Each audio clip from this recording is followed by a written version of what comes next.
Sa gitna ng gulo, magyayaya si Jong TV na i-cancel ang salon ni Tina.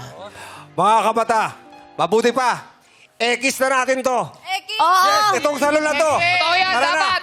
Umalis na tayo dahil baka tayo pa ang next na victim.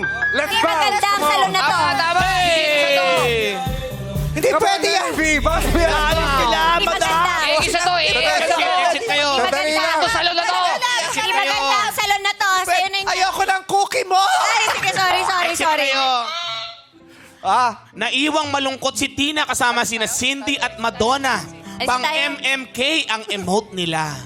Kailangan heavy drama, ha? Dito. Teka lang, usog, baka tumaob tayo. Mayan, sabihin niyo sa akin, ano nang mangyayari sa mga buhay natin? Ito na lang ang hanap buhay nating tatlo, di ba? Pero, Tina, kaya mo yan. Kinaya mo noon, di ba? Diba sabi ko naman sa inyong dalawa, galingan natin. Diba sabi ko naman sa inyong dalawa, dapat magtagumpay tayo. Mahirap pag bakla ka tapos wala kang napatunayan sa mundo. Ang baba na nga ng tingin ng tao sa atin. Ganito pa nangyari sa negosyo. Hello? Saan po yung exit? Sasapakin kita!